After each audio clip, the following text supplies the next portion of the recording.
Is this thing on? Welcome back to Big Mouth, and fancy seeing you here in June. A very welcome, my friends, and especially my enemies. Come in, sit down, no touching.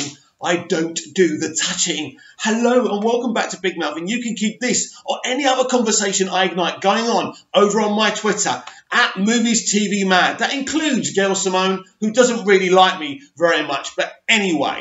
Yes, on my Vero at Big Mouth 1, and the extension to this channel kind of is my Instagram, Big Mouth 11289, and hello and welcome to Tuesday's edition of the DCEU Daily. Forgot the name of my show there, that's ridiculous.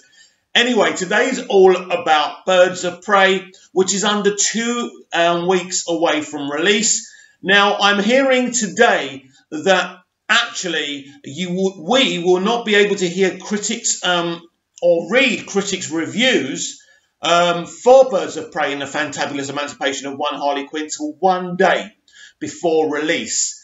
That doesn't bode well for critical reaction and responses. Now, as you know, I have seen this film. I love this film. I adore this film.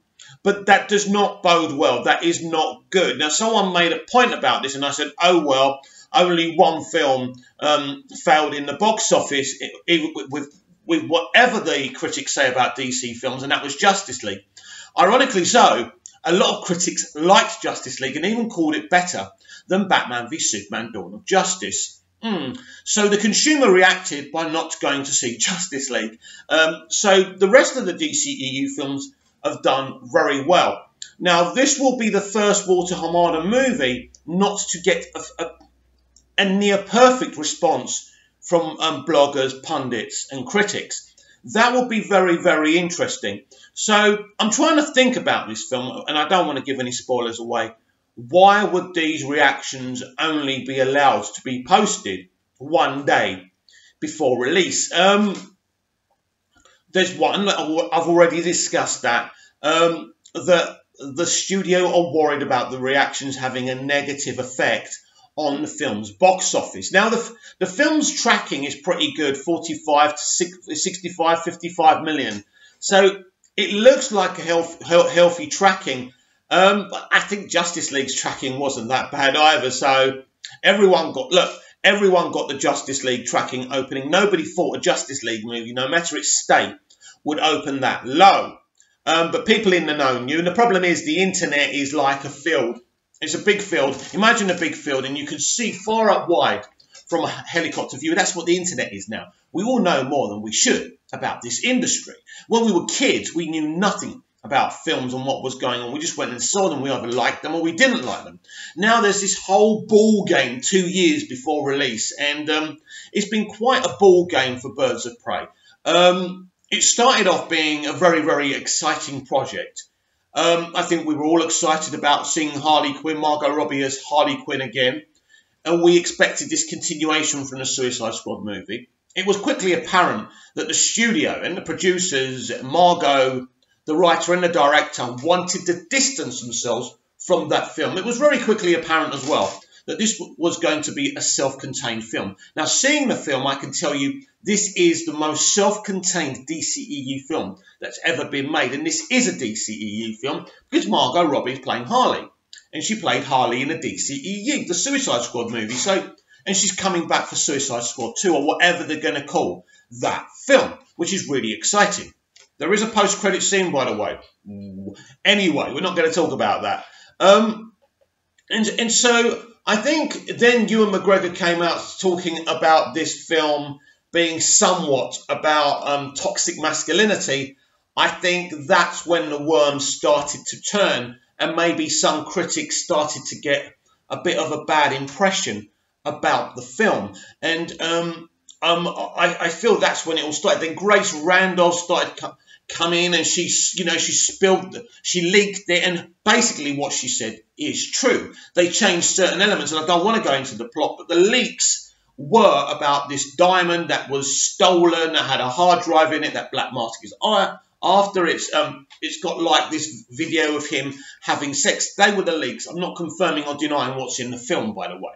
So I think, now for me, that wasn't really a big deal. The leaks didn't upset me or anything like that. Or to hear that Black Mask is gay, again, I don't care. if a character's gay, straight, you know, bi. It doesn't, look, I don't care. It literally doesn't touch me.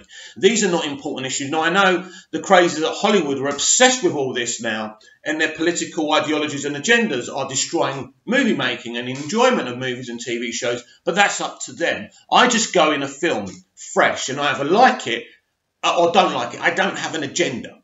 I genuinely don't go in to dislike a movie.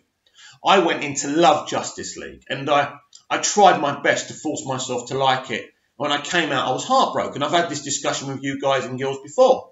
So I never go into a film, whether it's Marvel, whether I've got an agenda with Disney or whatever. I go in fresh, and if I like something, I like something. I love Thor Ragnarok. I think it's a great movie.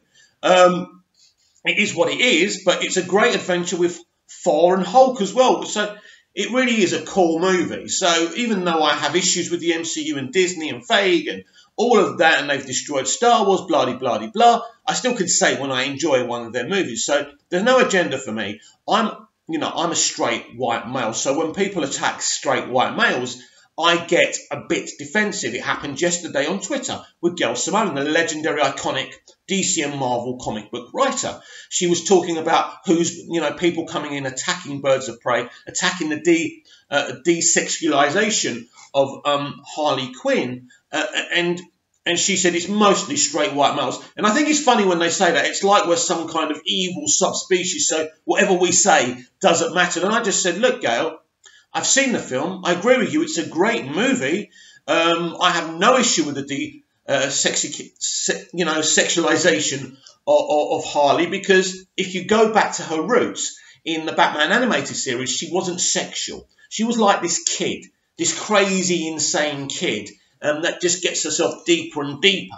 And her story is amazing because she started off as a psychiatrist at a facility, Arkham Asylum, for the criminally insane. Then she becomes criminally insane. It's a great creation by Bruce Timm. Bruce Timm's a genius, right? So there's nothing sexual there. I don't really know why David Ayer sexualized her so much. I mean, as a straight male, I kind of was very aroused by it. But there are places to be aroused, but I don't need to be aroused by Margot Robbie. But to be fair, I mean, and Margot spoke about it being too male-gazy, Suicide Squad movie, but she's done a lot of male-gazy movies. And I noticed she hasn't said anything about them. They only talk about things when it pays them to talk about things, when they're pushing an agenda. I love Margot, by the way. Great girl. I've been watching her since Neighbours, the Australian TV show. But here's the thing. I think when you publicly leak your political ideology, and this is what my dad always said, never speak politics or religion at the dinner table, it's safer that way. I think this is the thing. And going back to Gail Simone, when I agreed with her and I said it's a great movie, but please don't put me in the same group as these toxic people who are complaining about her not being so sexual. And then she started being rude, and she chucked me to her followers who have been attacking me ever since. So what I do, if you follow me on Twitter, you'll notice I post a gif of Jessica Fletcher, Angela Lansbury from Murder, She Wrote, lifting a cup of tea and smiling. That's basically my F off. Basically, that means I don't have to be toxic. I don't have to do anything. I can react that way.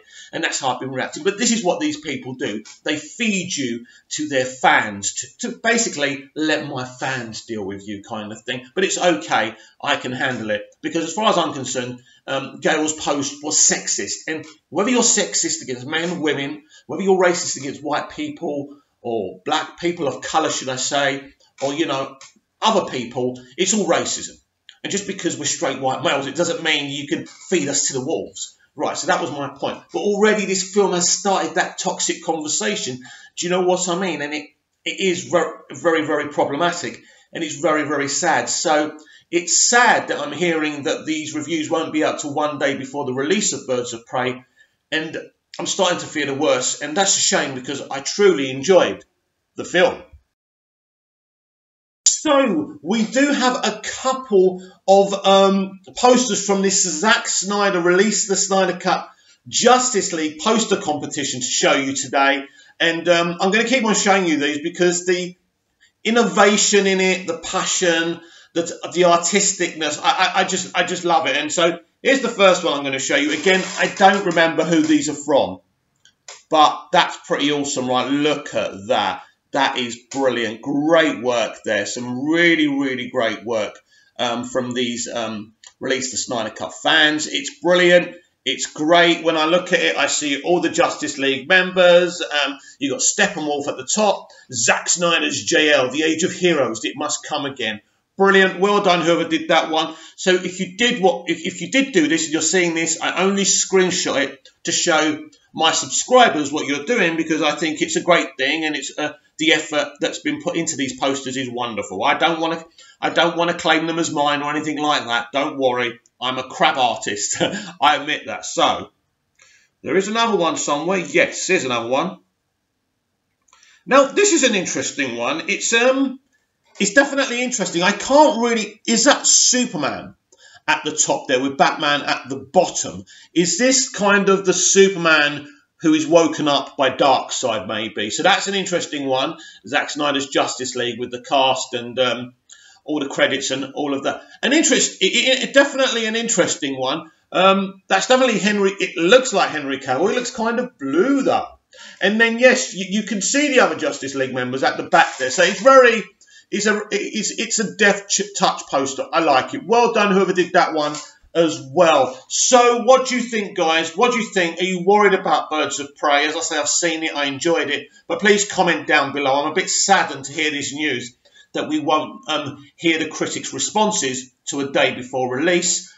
I hope it's positive, because I saw a really entertaining, brilliant, robust movie. But we'll see what the critics say anyway. Don't forget, tomorrow... I think tomorrow night, European time, we will finally get the initial responses from bloggers and critics and pundits. We're going to hold our breath. Let's hope we don't stop breathing. And please comment down below about the posters I've been showing you. Are you enjoying me doing that? Do you like the posters? Comment down below. Please like, share and subscribe. Share the video, share the channel, and I'll be back tomorrow with even more DCEU Daily. See you then.